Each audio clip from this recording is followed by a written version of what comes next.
Hey everybody, welcome to Best Granic. I'm your host Marcin.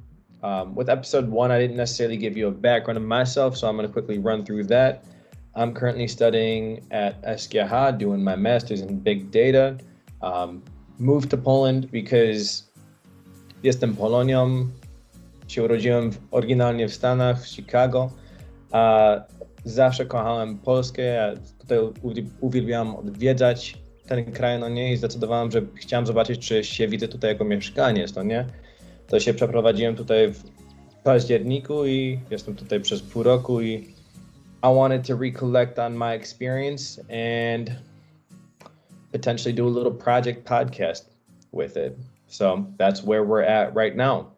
Justin, I'm sorry that you didn't understand that, but it's like in episode one, we're going to be talking with my buddy Justin Parham. He comes from Chicago, Illinois. He's a longtime teammate, longtime friend, colleague, mentor, you name it. He's probably been there.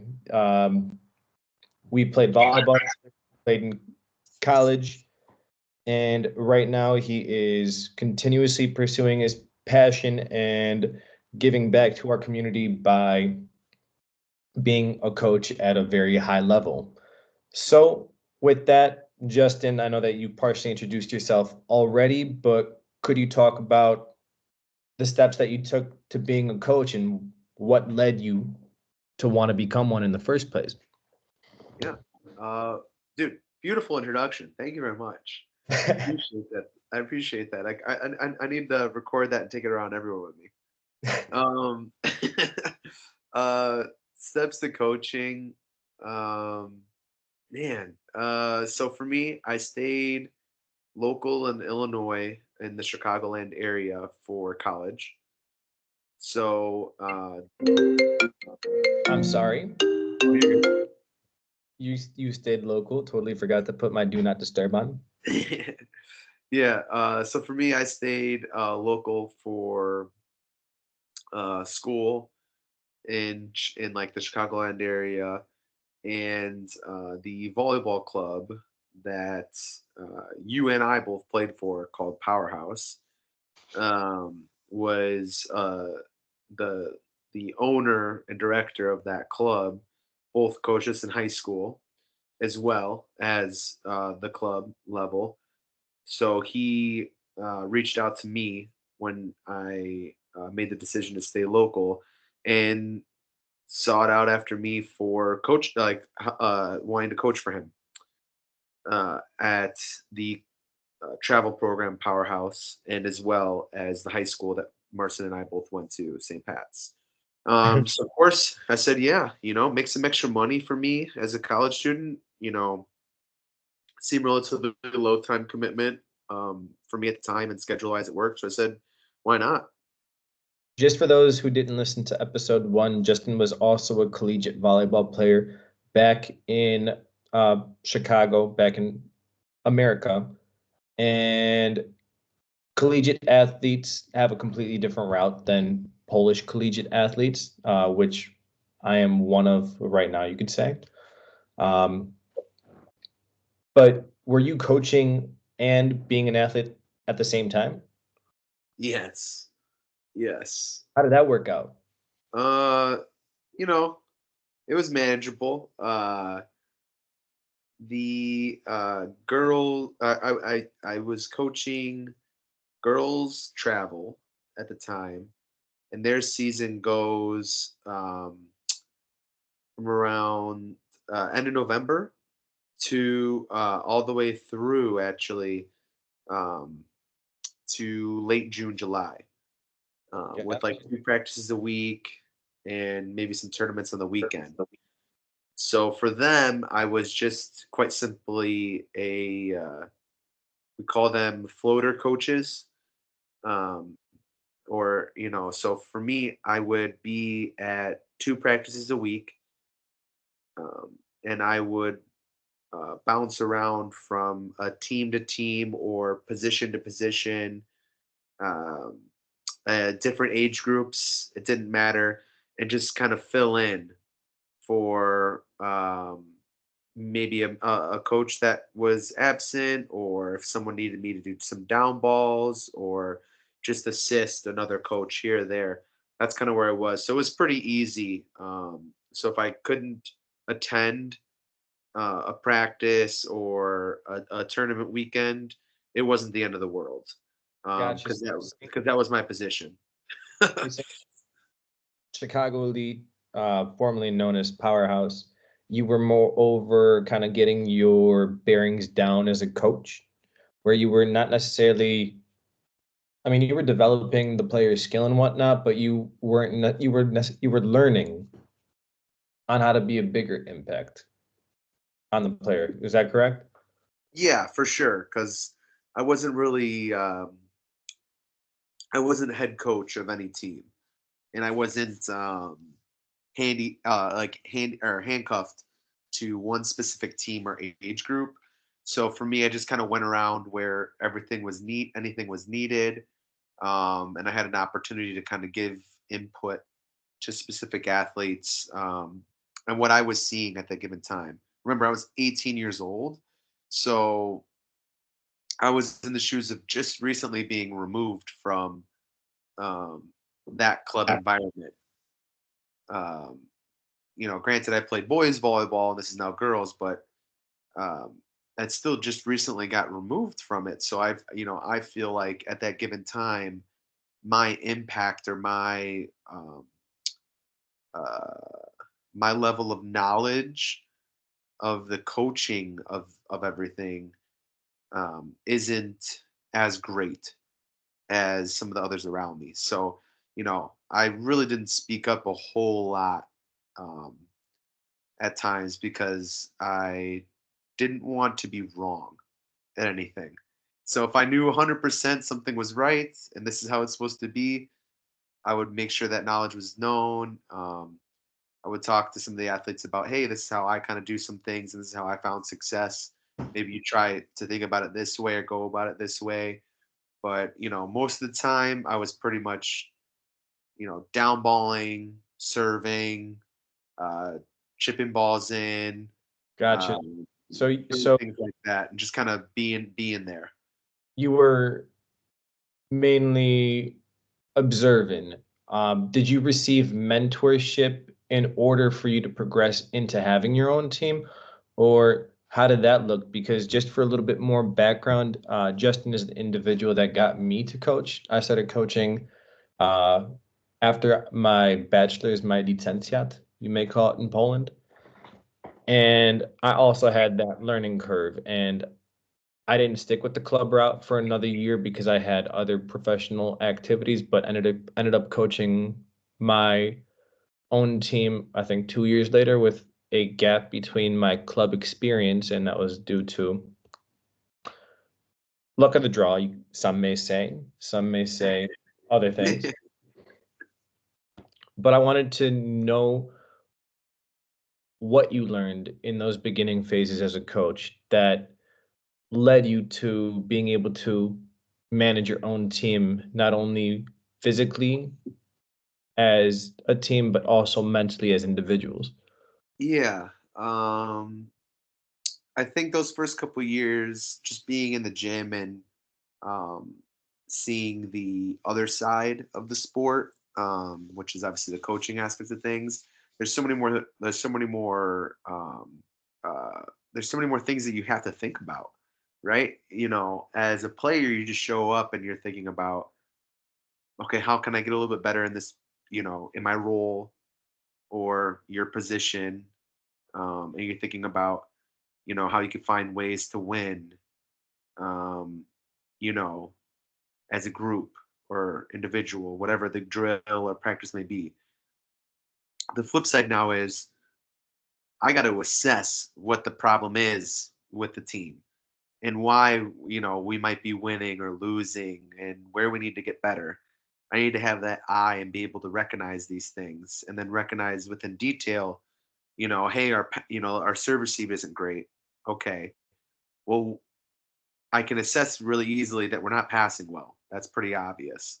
But what about it? Why aren't we passing well? Is it specifically short balls, deep balls? the stuff in the seams, right? Is it a certain type of serve that we're not passing well? Um, is it, our stance or our movement in serve receive? So all those little details of things I have to think about, and that's only one skill. So in a practice, I'm going, okay, we have 2 hours. I can't spend 2 hours and just serve receive. That's pretty boring, and we're really not getting better at a whole lot of other things. So I have to try to nitpick those little things and say, okay, we're going to work specifically on short serve receive, and this is the way I want everyone moving to that ball. So it's learning how to do a lot of those things early on, and then apply that to each position and each technique. Those little tiny little nitty bit things to get better as a group. So it's a lot as a coach to have to kind of see all that. So yeah, I would say like that was a whole part of that learning experience for those first, I would say, like 4 years coaching. Sorry, you moved around there a little bit. I didn't get the last second or two. Oh, sorry. I just said so. Yeah, that was kind of the gist of my first like 4 years of coaching with that, because I was kind of learning the game from a And different angle. and then those 4 years learning the game to understand how to manage it real time. First time you received your own individual team, um, how did you feel? What what were your expectations of what you were going to teach your team, and did you live up to those expectations? Yeah. So, man, my first, I'll consider this my first coaching experiences. You know, I'm fresh out of college. There was a high school in Chicago that was looking for a head volleyball coach for their varsity team. So this is, seniors in high school and under. Um, the school was called Whitney Young. Um, How old were you when you received this position, by the way? 22. Yeah, I was about 22. Still a young buck. Yeah, exactly. You don't see many of those people my age getting head coaching positions. So that And was high school for those Polish listeners is Kadliceum, I believe. Don't quote me if I'm wrong. To gymnasium, one of those. Either way, keep going. I apologize for interrupting you. you're Just good. Yeah, so that was my first experience was head coaching that, and so I had to manage not just the volleyball. It was budget stuff. It was scheduling refs, buses, equipment, um, uniforms, hiring other coaches to work underneath me. So there was a lot of that stuff going on, as well as now I'm in charge. No one's telling me, what I can and can't do. I mean, obviously, there's the rules of the school and the athletic department, yes, but well, in terms of what I can and can't do with the practices and how I want to structure them, um, and then also the structure of the team.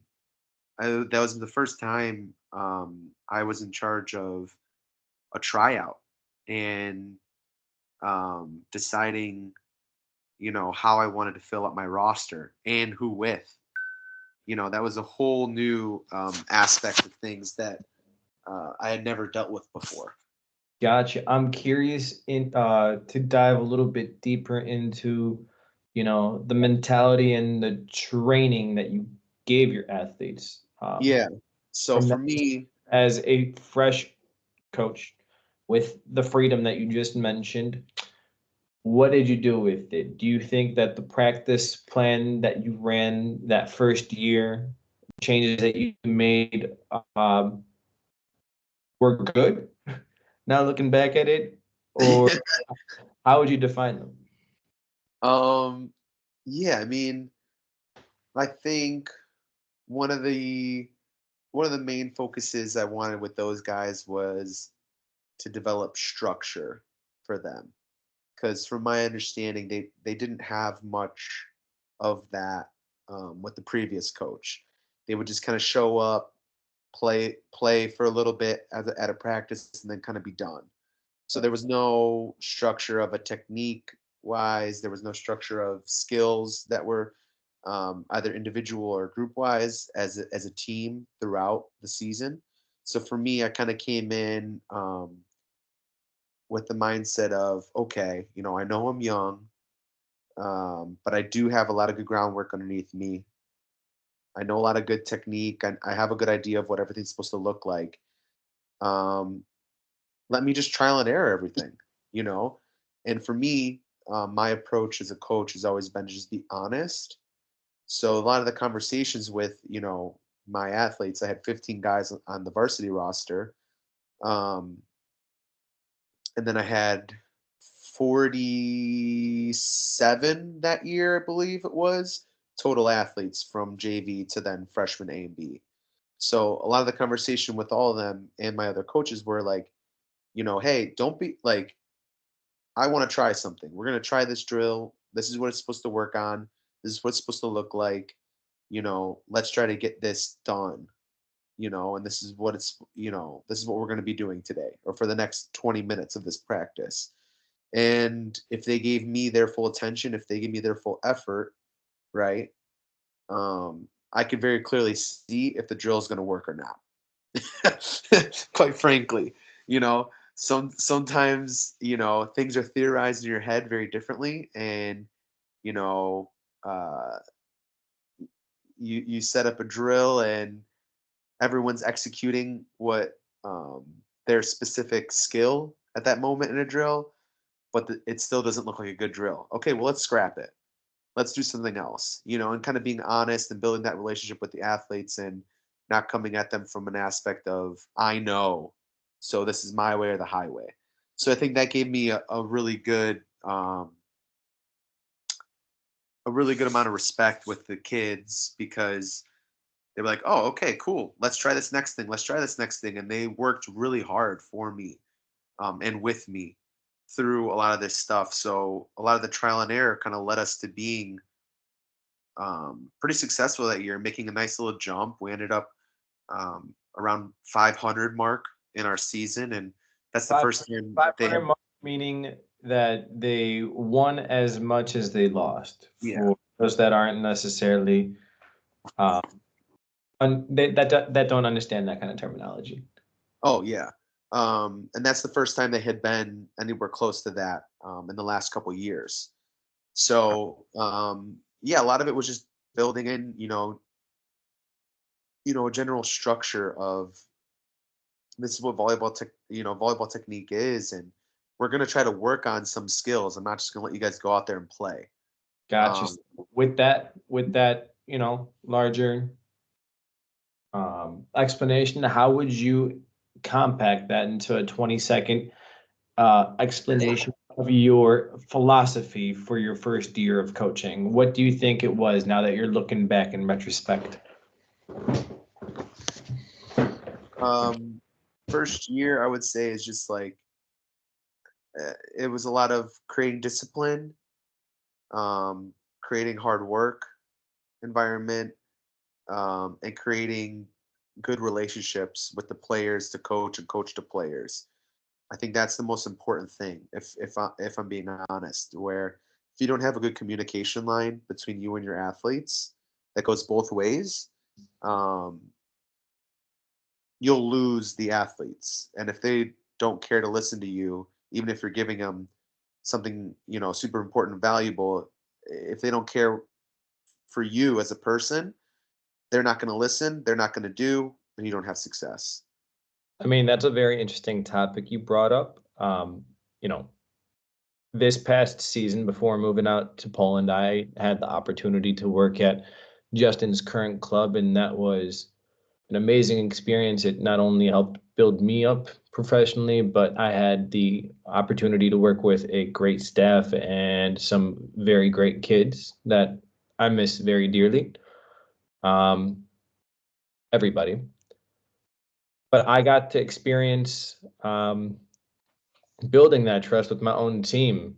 And Justin, I was wondering, how did you build that trust? How did you build that player to coach connection? Were you how were you involved to make them trust you? Uh, I think it's just simply talking to them, having conversations, and being open. And as I kind of said earlier, about just being honest with them, and not. I showed them a bit of humility that I was approaching this program with, you know, where, I think a lot of times either a boss or coach or any superior, from my experience, they tend to come at you with my way or the highway mentality. Um, and when things kind of break down, it's still my way or the highway, and uh, it's you that's at fault, where I kind of looked at a lot of things, and, especially because I was in the unique situation of being such a young coach, coaching a high level team.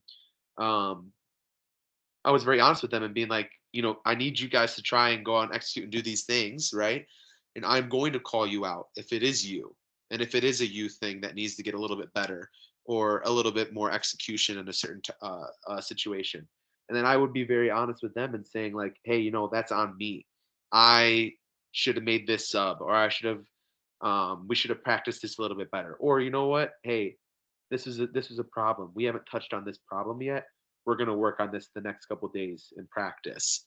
So them seeing that and understanding that I was working with them and for them, helped that communication open up for sure. And then talking before and after practice is just about their day to day and my day to day, and getting to know the person, not just the athlete. So those little things to me, I think, go such a long way, um, to gaining respect, for me, gaining respect for my players, and then for them, um, you know, getting that respect for me as well. So 100%. I mean, volleyball is just a game. It's important to make your community feel safe and involved and part of the team. So it's not only it's not only the game. yeah, Um, Question kind of still heading in that same direction. How did you deal with those kids that came at you in the beginning and, wanted to see where your skill level as a volleyball player are, how that translates to coach? How much knowledge of the game do you have? Because I'm curious. I obviously, as a player back in America, tested my coaches and uh, gave them hell, some may say. But I wanted to see how you as a coach handle those players that, give you a little bit of side eye compared to those players that really make you show that you understand the game at a high level. yeah. I think early on, it was a bit of just a bit of a snap where it'd be like, we're not doing this, Mhm. and it would be, hey, you're running for a little bit until you just shut up. So, so um, a little bit Fall of in line. my way or the highway, just a little bit. Yeah, just because a lot of times, like you just alluded to, like these are the problem kids, the ones that know that they're trying to push your buttons, and they're trying to get a rise out of you and try to make you look foolish or dumb, just because. Um, and there are those kids. So it was a bit of that where we're not doing this, and you just go run and then, come back when you're ready, essentially. Um, and I think as it went on, um, for me, I found a much better dialogue, um, to express my knowledge and what I was thinking and what I was seeing. Right, the analogy I use is like, think about you as, or think about any baby. The baby has no words, no language, no nothing. but they know they're hungry, they know they're sad, they know they're happy, they know they're this, they know they're that, right? But they'll just cry, or they'll smile, or they'll laugh, or they'll throw a tantrum, right? They're not using their words. But then as they get older and they understand English language or Polish language or whatever it may be, right? They start being able to say, oh, this is what I want or this is what I need. And it becomes much more easier to understand that kid. So as a coach, I slowly, started gaining that volleyball language, and understanding how to express a lot of these things. So nowadays, with these problem kids, when they come at me with, XYZ stuff and trying to slip, catch me slipping on, not knowing something or whatever it may be, um, I have a dialogue that I can go to explain my thought process, or even give them an answer to what they're kind of asking. Um, but yeah, that's it. It takes time. It takes time. Gotcha. It's interesting hearing that, you always adapted the plan. Obviously, that was kind of what I did as a coach. My experience may differ compared to any other individual playing for a different team out in Poland, but I've just noticed that there's more of a general dynamic that goes on with my practice approaches versus a team-based approach where you're systematically working on gaps in the team's game because not every team comes with the sharpest hitters or the best passes. Each team needs to be individually tailored, um, and that's something I received in America that I've kind of lacked in Poland. As again mentioning that each team differs, but Yeah. um, that's been one of the most glaring not transparencies. What am I saying? The most glaring differences between training philosophies, Yeah. where in America we focus on players as a whole and the team as a whole, while also being able to dissect into the individual, versus here it just feels like it's very much whole, and where those player to coach or player to player relationships aren't as um, important. They're not necessarily put on a pedestal as much as they are in America. So Yeah. I was wondering if you got any thoughts on that observation. Um, I think it's just a different. Well, for sure, the dynamic for the youth athletes, so 18 and under, is development. So it is a lot about development of the athlete, and the skills and the techniques of the individual, to close the gap for them as an athlete to have success, you know, at their level with their team currently, and then moving forward. And then as well as the team dynamic in youth, right? Um, because things are so diluted in terms of so many different places that kids can go and play. Um, it makes it hard to have a team that's every position is well rounded, every position is good. So as you've mentioned, there are going to be deficiencies, year to year with the group or team to team. Some group, one group or team might be really physical and be able to kill balls very easily, but their passing could be very bad. They don't have good defense. They don't have good serve receive, so they need to work a lot on that. And then another group could have a bunch of really good ball control, so good defense, good passing, but they don't have anyone that's really killing balls. So they need to work on, okay, maybe a little bit of a faster offense, maybe some faster approaches, smarter swings to certain zones to kill ball. Um, and then as you get to the college level of things, which I think is what you're finding right now, is that once you step out of that, it becomes a lot less about the little bit of techniques and such as an individual player, and more just about what the team play is supposed to look like. Um, And so that could be a very difficult switch that kind of comes into play, because each coach wants, at that level, has their specific system and ways that they want the team to kind of follow. So it's less about your technique and more so, okay, I know you're a good player, that's why you're here. You need to be a good player and fit into this system and find a way. This is how we pass here.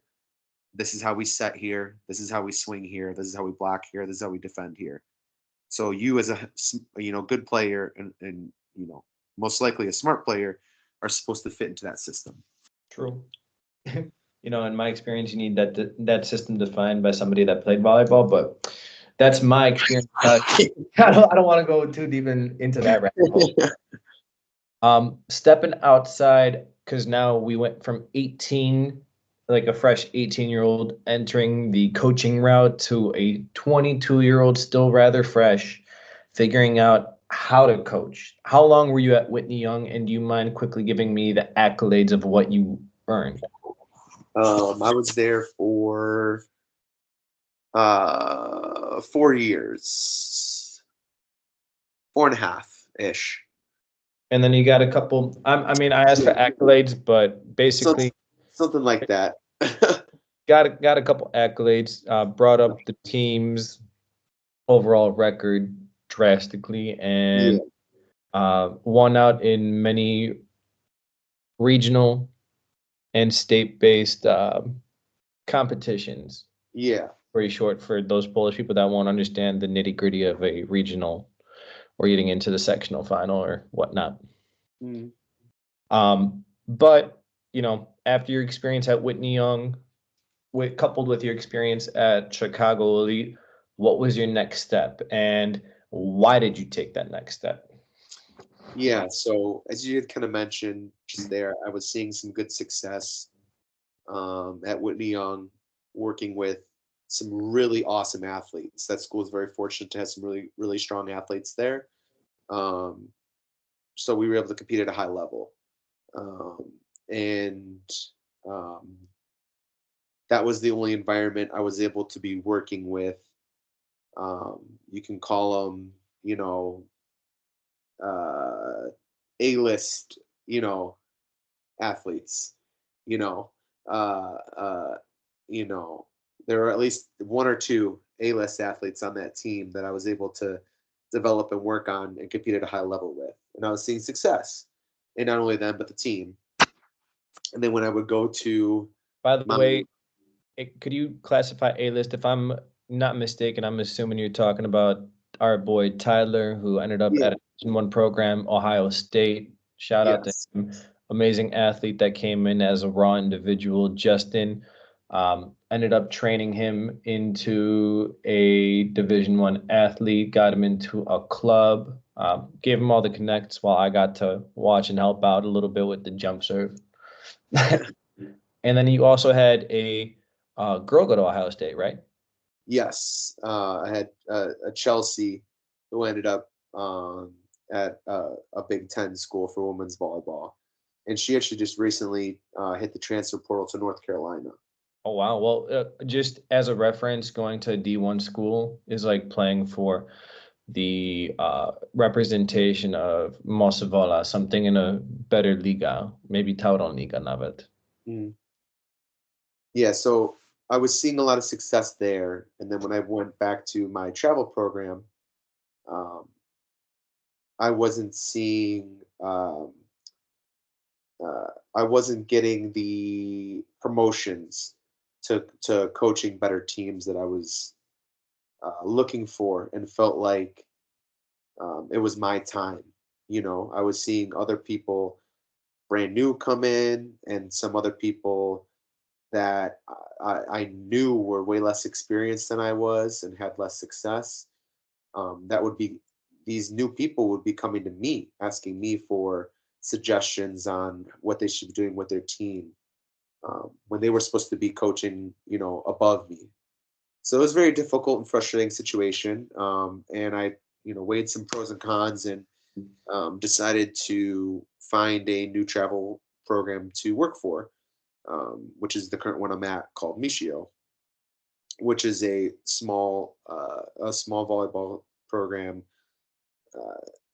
just outside of Chicago in a place called Evergreen Park. Um, and it's about 20 minutes away from the college that I went to.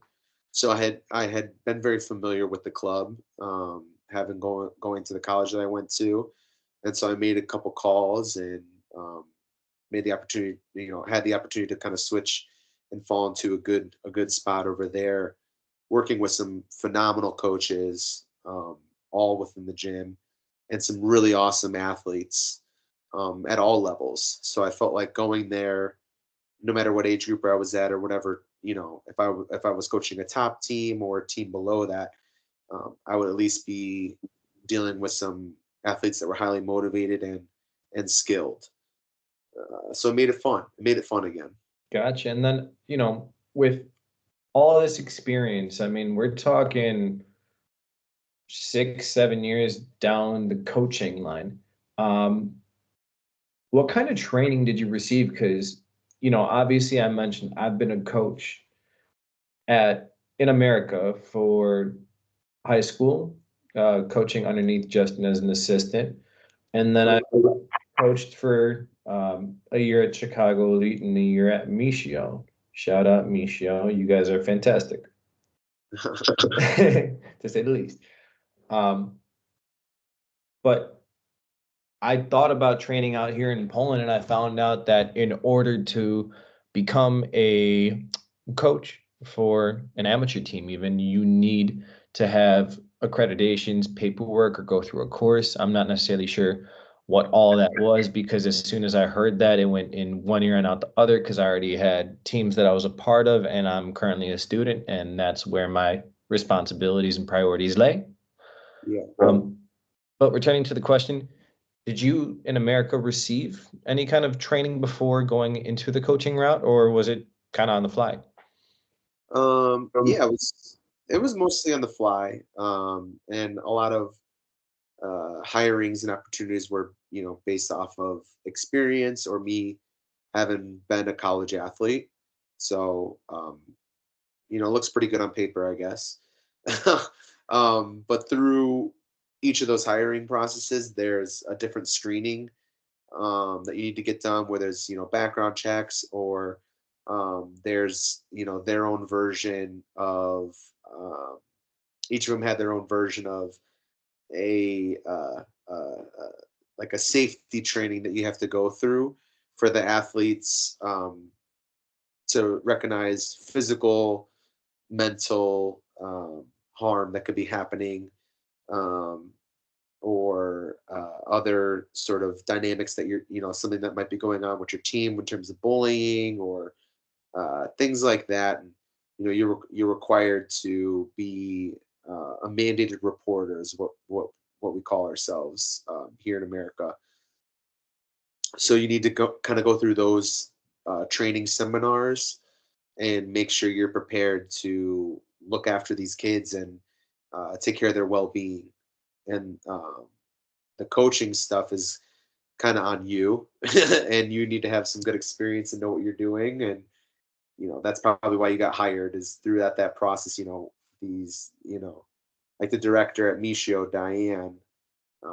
She talks with each hire and asks certain questions about their experience level, or might ask you a couple things about some volleyball stuff to see where you're at.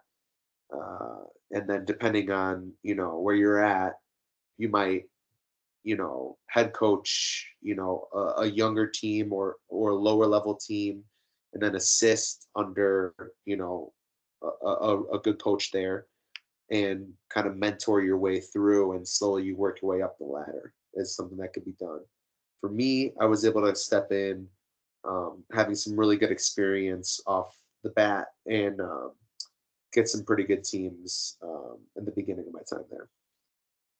Gotcha. I know that before our conversation right now, you mentioned that you do have another time commitment. So I'm just checking on how much time you got available left for our little chit chat, Justin.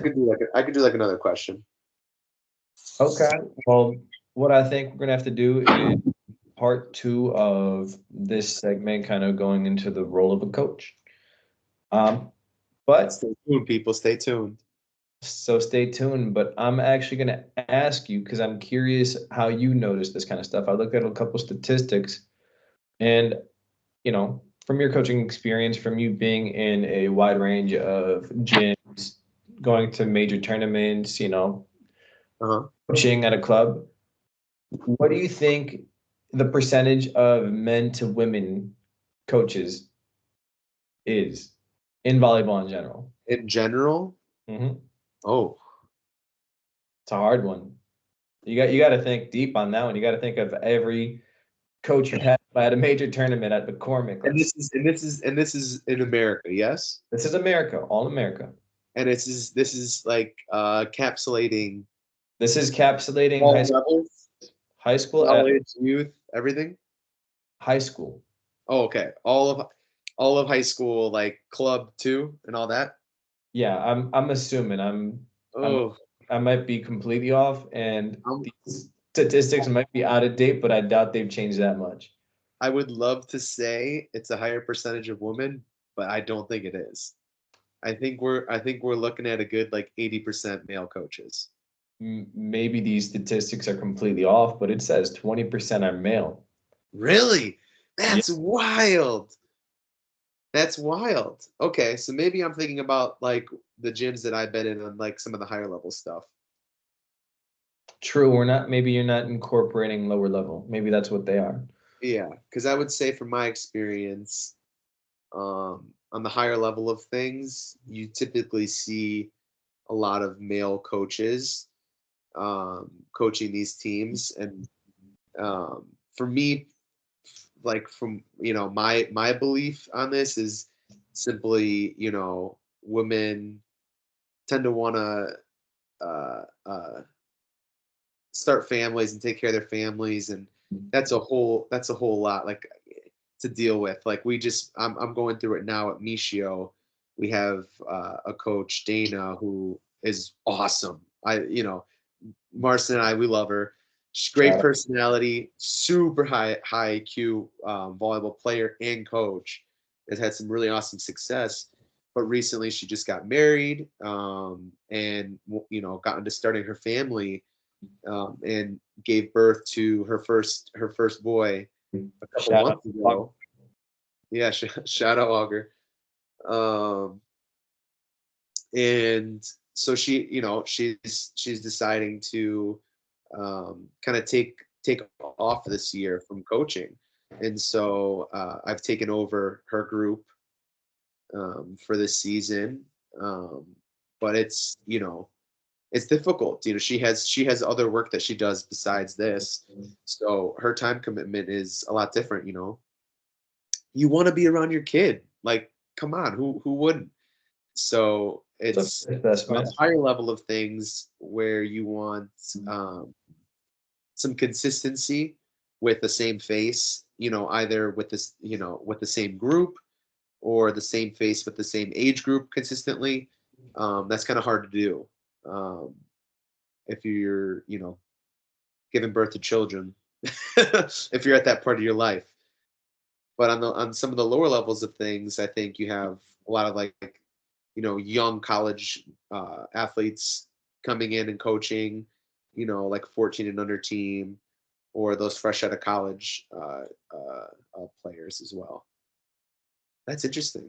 I thought at least it'd be 50-50. That's crazy. Well, I'll give you one more shot. What do you think the average age of a volleyball coach is? Oof. Right? These are hard, dude. If I wasn't looking at the numbers, I'd be sweating. 33. Ooh, 35. Oh, damn, I was close. I'm almost hitting there. I'm like, not almost. I'm like 7 years away. No, you you redeemed yourself right there, and yeah, you don't categorize yourself into the 30-year-old category just yet, man. You got a couple years. Dude, that's wild to think about. That's the average age. And I was sitting there at like 22, coaching some really cool teams, having some success early on for sure. That puts some things in perspective for myself there. That's pretty cool. Exactly. I'm just like looking at these stats though. I'm like, Are you sure this is true? Because it says Minnesota is the best state for volleyball coaches to live in. I Ooh, wonder if that's due to average salary or I don't that know. might be. That might be, or maybe how taxes are kind of taken into consideration there too. True. Out of curiosity, while talking about that, um, I've noticed that a lot of coaches here use the coaching as a side gig. I know that you're invested into it full time and um, Mhm. obviously putting in maximum effort. This is your full time job. But on average, in America, do you think that a coach's salary is sufficient enough for you to work off of when it comes to just, taking care of yourself, paying your bills, living life? Semi Yeah, I think for the amount that I work, yes. But I do a lot for my travel program. I coach two different teams, um, typically, as well as still assist on some of our 14 and under teams at practices or covering some other coaches on tournaments, as well as position training for the high school athletes. There's a lot I do there, and then as well as um, I coach at the college level as well. So I'm getting stipend money from there as well. So I think it's very doable. Obviously, I'm doing it, um, but there's a lot of hard work and groundwork that you have to kind of put in ahead of time to get to the level where you can get paid um, and feel, you know, I guess safe. I don't know what's the word there. It could be earth. financially stable. Yeah, yeah, where you could feel like you're well off. I think it's definitely one of the many underpaid positions in America out there. Why do you think Um, it's underpaid? huh? Why do you think it's underpaid? I just think, um, yeah, I mean, the amount of hours that you commit to this as a higher level coach, um, in terms of preparation of practice planning, um, um, thinking about strategies, thinking about scouting, um, and then the hours that you put in the gym physically. It's a lot. It's a lot. And so it's kind of hard to put a dollar amount on that at the travel level. So it's tough. And it's just a job that, like I said, amongst many are, I think, underpaid, and also like many other jobs, um, you know you feel like you're putting in a lot more work than what you're getting paid for. But that's also part of the reason why I love this job so much is because you know it's incredibly rewarding to see the success that the athletes get and can have as individuals or a team. And when you see that kind of happen, it's it's something that's honestly just priceless. It's something that it really kind of like fills up your soul in a good way, and it's incredibly rewarding, and keeps me coming back for more and more. I mean, those are beautiful words to end off this segment on, and I wholly agree with you, Diane. You still know that if I'm back in Chicago, you're the first person I'm giving a call to. Speaking of coaching, because Justin, you speaking about coaching made me want to get on the first flight back to Chicago and get back in the gym. But Let's appreciate the go. time, appreciate the time you spent talking about your coaching experience thus far. I know that we definitely have to plan a part two for this. For Um, sure. appreciate you. Take care, and we'll be seeing you soon. Appreciate you. Thanks for having me, man. And good to. I'm looking forward to talking to you again. Sweet. Well, until next time.